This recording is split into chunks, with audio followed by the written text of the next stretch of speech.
Namaste. Good morning. Here's what I want to talk about today. All right, I was thinking about this next topic, and it's like of the most important topics that there are in physics. The next to the concept of energy, next to the concept of forces, this third concept is the most important, and that's the concept of momentum. All right, and it deals with collisions. And I was thinking about how I do this video, and I'm like, I know we're supposed to keep them to like 15 minutes, but this might be a little bit longer because it's just an important topic, and you can't say you've taken a general physics course unless you've done momentum. Okay, which we're doing right now. Okay, so I'm going to start off with actually a little story, which I normally wouldn't do on a video just because it's it takes more time. But for the sake of teaching something thoroughly, I'm going to do it. And I have a couple of props here, and so these are a couple of rounds. Okay, not bullets. Bullets are the thing on the top there. That's a bullet. The whole thing is a round. Okay. And these are a couple of rounds from different weapons, all right, and they're pretty famous weapons, right? And these right here they're actually just dummy rounds in the sense that there's you see the holes in the bottom. They don't have any propellant inside them. They're just brass casings and then the bullet on top. But this is from an AK-47 assault rifle, and this is from an M16, okay, or an M4 carbine, which is what the United States military has used. A little bit of history here. This was the weapon that fires this was invented by Alexei Alexander Kalashnikov in the year 1947 after World War II. For the Soviet Union's army, and the reason was because it was the very first what's called an assault rifle. It combined the rapid fire of a submachine gun, which is a smaller weapon, which is just basically like a little small machine gun, and an actual real rifle, which is a more powerful weapon, and so that and it was invented obviously for soldiers and so on and so forth. And you can see that this is a fairly large round. I mean, you could this is like a deer rifle round, and you never want to get hit by this thing. So what happened was after the Soviets developed this. Okay, we in the 1950s started to update our own arsenal for our soldiers, and we replaced the venerable World War II and Korean War M1 Garand with a different weapon that was invented in the 60s, and then it was fielded during the Vietnam War, and that was the venerable M16. And you can see that, you look at it, you can see the two rounds here. It's like, this is our round. It's still used today by United States soldiers, all right, sailors, Air Force, and Marine Corps. And this is, so basically half the world uses this, and the other half of the world uses this. You can see, like, one is obviously smaller. Like, why would we make a smaller round like this? If they're shooting this at us, why would you give our soldiers this little guy right here, all right? Well, for several reasons. One, it's smaller, it's lighter, so if you're a soldier, you can carry more. That's always good. All right. But the other reason is, because you might be saying, like, wow, it's just a puny little thing. It is. However, it directly deals with this concept of momentum. Momentum at its basis deals with how hard you hit something. And Isaac Newton knew that two factors went into how hard something gets hit in a collision. All right, it depends on two things. One, it depends on the mass, but it also depends on how fast you're moving. So when these things are shot out of a rifle, they actually have similar knockdown power. They have different physical effects. This is more of a punching effect. This is more of a crunching effect. Okay, but they actually have very similar momentum or momenta. Why? This is a bigger, more massive bullet. This is a smaller bullet, but this smaller bullet travels faster, and that's the thing about it.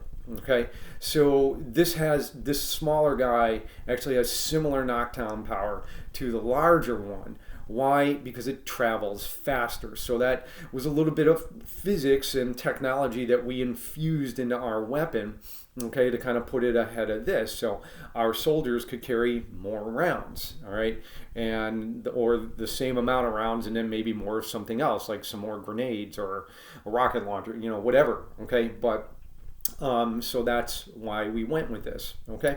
So to get into the concept here, all right, I need my chalk. To get into the concept, all right, first thing I want to say is that I taught you that this is Newton's second law. The net force on an object is mass times acceleration.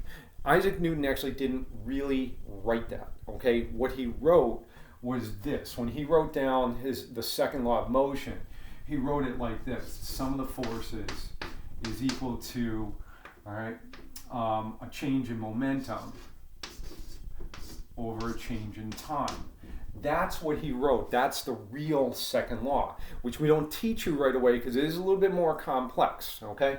And what is this variable p? Now, it's a lowercase p. Usually the uppercase one is used for power, okay? So this is mass times velocity. So what Isaac Newton called momentum is an object's mass multiplied by how fast it's going, okay?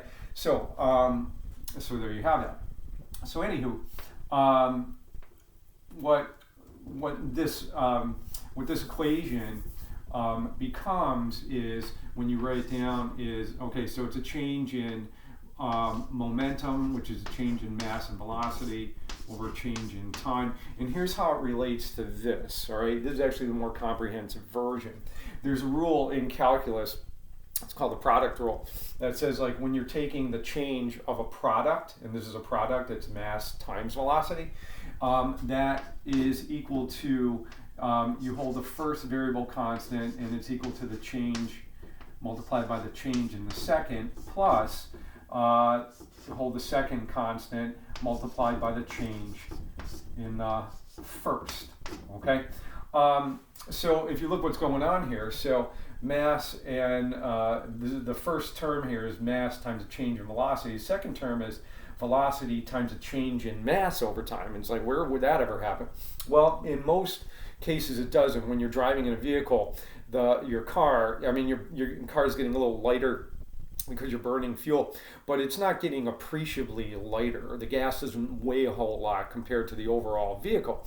Okay, but this would become relevant in like real true rocket science when you're dealing with a rocket, which is a vehicle that burns so much fuel so fast that it physically gets substantially lighter as it's accelerating. You have to keep this term into account. You have to take the change in mass into account.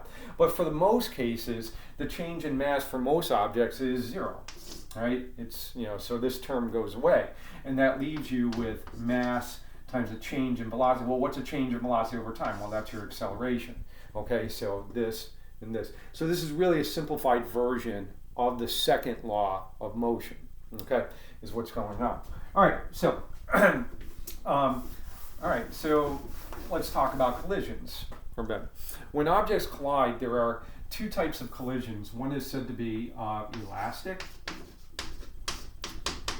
and then the other is said to be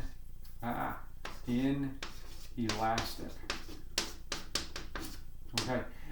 When you have an elastic collision, all right, two objects hit each other and bounce off. They are separate after the collision. And what happens is, to use the physics terms, is they hit, and you get what's called you'll get what's called a momentum exchange, okay? One thing hits another and so on. And they may bounce in opposite directions, they may go off at angles, but they're separate after the collision. And when objects remain separate after a collision, we say that's inelastic, okay? So they separate. Okay, separate, not together. That fixes that. All right, in an elastic collision, all right, after the object, say you have two objects, and then they lock up. Okay, so this could be like if you have a car collision or something like that, and the two vehicles are locked after the collision, or it's like maybe if you had two balls of, clay or something like that, and they hit each other and they lock up. I'm not going to write on the board, but it's important to note, and this is an important concept. In an elastic collision, kinetic energy is conserved. Okay, so the kinetic energy going into the collision is the same in the two objects after they collide. So kinetic energy is conserved. In an inelastic collision, kinetic energy is not conserved. And you're saying like, well, wait, isn't energy conserved all the time? It is. All right, but what happens is some of the energy in an inelastic collision when the two objects lock up goes into deforming the objects. If you think about a car crash, all right, the amount of energy it takes to deform the shape of the car is a lot. All right, so kinetic energy is not conserved in an inelastic collision. All right, so I'm going to do some example problems for you, okay, which I have worked out ahead of time. All right, so I'm going to do some elastic problems first. So there I have it. So let's say I have, all right, here's a 5 kilogram object, and it's moving at 3 meters every second, okay? And it hits a 2 kilogram object. I'm just going to put 2 in there. And the 2 kilogram object is moving 1 meter per second in that direction. And then after the collision, the 5 kilogram object, okay, is moving. It slowed down a bit. It gave up some of its momentum to the 2. It's moving at 1 meter per second. And the question is, all right, the 2 kilogram object, what is its speed? And notice how I'm writing this. I'm writing as a V2 for velocity for the second object. And I'm putting a tick mark there, which I'm going to say as the word prime. So V2 prime. Now, the way we solve this, so we want to know how fast that object is going after it collides with the 5 kilogram, all right, object. So the way we do it is, now we say, and this is important, momentum is conserved. Like energy, the momentum in a system is conserved in the absence of an outside force. Write down those words.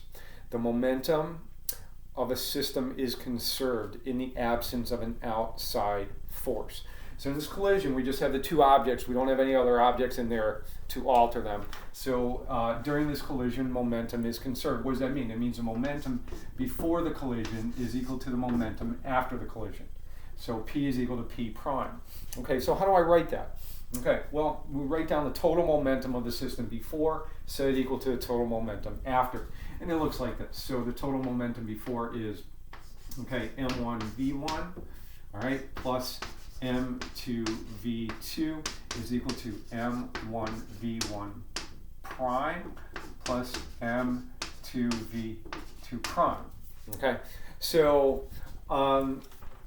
while I'm doing is I'm like I've been teaching you guys to read the math. What is the total momentum? Well, I'm just expanding. P is M times V, but you have to take into account the M times V of this object and the M times V of this object. So this is the total momentum before, this is the total momentum afterwards. Now, normally I wouldn't plug in numbers right away, but I'm going to, all right? And then I'll just solve for that. So what is this? Well, this is 5 kilograms times 3 meters per second plus, now be careful here, this is 2 kilograms. See that V2? Look at which way it's going to the left, so I'm going to put a -1. You have to do that. If you don't, it's going to screw you up. It's one of those things that's going to bite you in the rear end hard. Okay, so -1 is equal to 5. Afterwards, the speed afterwards is 1. All right, plus M2, which is 2, times V2 prime, which I don't know. Okay, doing some simple math, this is 15. Okay, minus 2 is equal to 5, all right, times 1 is just 5, plus 2 times V2 prime. 15 minus 2 is 13, so this is 13 is equal to 5 plus 2 V2 prime. I'm going to subtract the 5, okay, let me lower that a little bit, okay, from both sides. All right, minus 5. All right, so 13 minus 5 is 8 is equal to 2 v2 prime, which means that v2 prime is going to be 4 meters per second. Now, the 4 came out positive, which means that that 2 is going to be going to the right after the collision, okay? And you got to pay attention to that because sometimes you get a negative answer. What does that mean? That means the object after the collision is going to the left, okay? So that's what's happening there. All right, I'm going to do another one for you, okay, where another elastic collision. Okay, so, all right. I have a, let's say I have a 4 kilogram object and it's moving 4 meters per second to the right. And then I have a 6 kilogram object and that's not even moving. Okay, so it's stationary. All right, and let me do this. Okay, and after the collision, all right, the 4 kilogram object is moving 1 meter per second to the right, and we want to know what is the speed or the velocity of the 6 kilogram object. We don't know what that is, so v2 prime is what? Okay, I'm going to set it up. The momentum before is equal to the momentum afterwards. All right.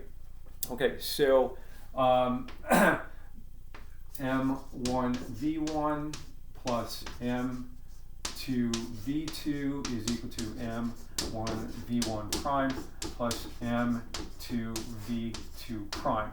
All this is the momentum before, total momentum of both objects. Before, total momentum of both objects after. Plugging in the numbers, this is 4 times 4. This is nice because v2 is 0, so 6 times 0, which is kind of nice because that's just going to go away. All right, is equal to 4 times 1 plus 6 times we don't know. Okay, all right, so this is 4 times 4 is 16 is equal to 4 times 1 is 4 plus 6 v2 prime. I'm going to subtract 4 from both sides. 16 minus 4 is 8 is equal to 6. All right, v2 prime, that 4 goes right there. And then when I work that out, dividing by 6 on both sides, I get v2 prime is 1.3 meters per second. And it's to the right. It wound up positive, so it's going to the right. Okay, now let me do for you an inelastic collision. All right, one where they stick together, and watch how I handle this. It's not really hard. This is not really hard. It's basically this equation, you expand it to fit each situation. All right, and then you just kind of do some simple math. All right, so let's do one where they stick together. All right, so let's say I have a 3 kilogram object right here. I'm trying to use easy numbers, and it's moving 6 meters per second to the right. And then I have a larger object. This is a 5 kilogram object, and that is moving 2 meters per second to the left. And then they collide, but they stick together. Okay, so this is an inelastic, so I have the 3 and the 5. And since they're stuck together, they would have just some common velocity, v prime. Okay, so what is that v prime after they stick together? What direction and what speed are they going to be moving? Okay, well, the momentum before is equal to the momentum after. All right, and so 3 times 6 is 8. So, well, let me just write it down. So I have, well, let me do it like this.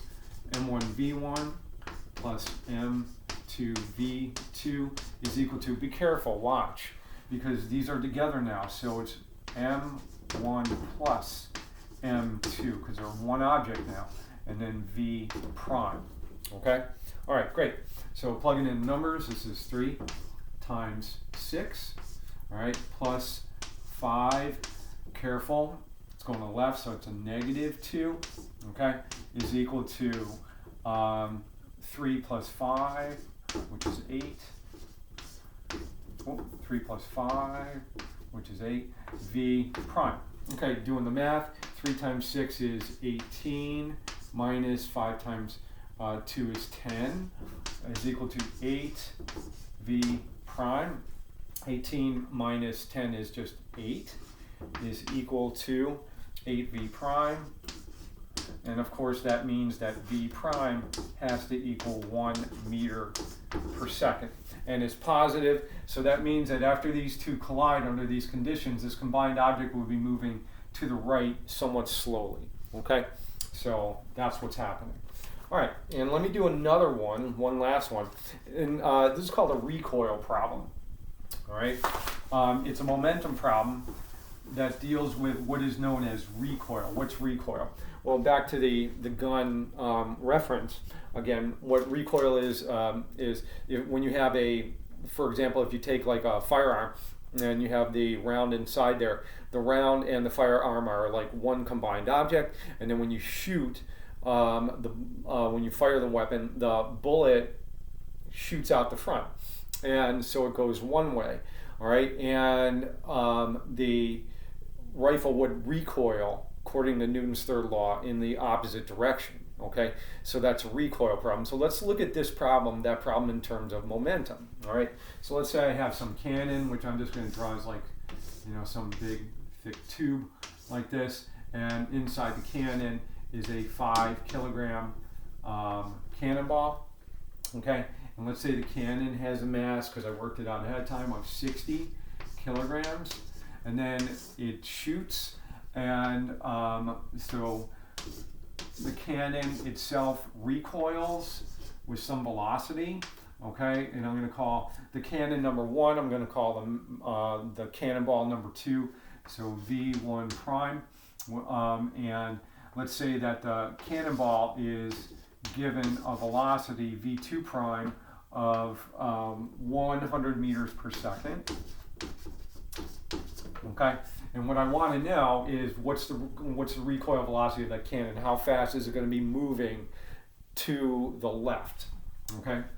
All right. Well, the momentum before is equal to the momentum after. Well, what's the momentum before it's fired? Well, it's actually 0. It's actually pretty easy. You don't have to do any math there. It's not moving. Nothing's moving yet, so it has no momentum. And then when the propulsion or the powder goes off, right, a force is created, and that's where the momentum comes from. Forces create momentum in objects, right? So what happens is the momentum before is 0, and that's equal to m1 v1 prime plus m2 v2 prime. It's equal to the momentum of the cannon, all right, plus the momentum of the cannonball. Okay, and obviously those momentum are going to have to be equal and opposite, because the only way you can get 0 on this side of the equation is if these are negatives of each other's. All right, so obviously that's going to be going to the left. So whatever number that is, that's going to be the same number except positive. All right, but let's just plug in our numbers here. So I have 0 is equal to the mass of the cannon is 60, and the velocity of the cannon I don't know. V1 prime, all right, plus the mass of the cannonball is 5 kilograms times 100 meters per second. So this is 0 is equal to 60 times some number I don't know, which I'm looking for, all right, plus 5 times 100 is 500, okay, all right. If you subtract this term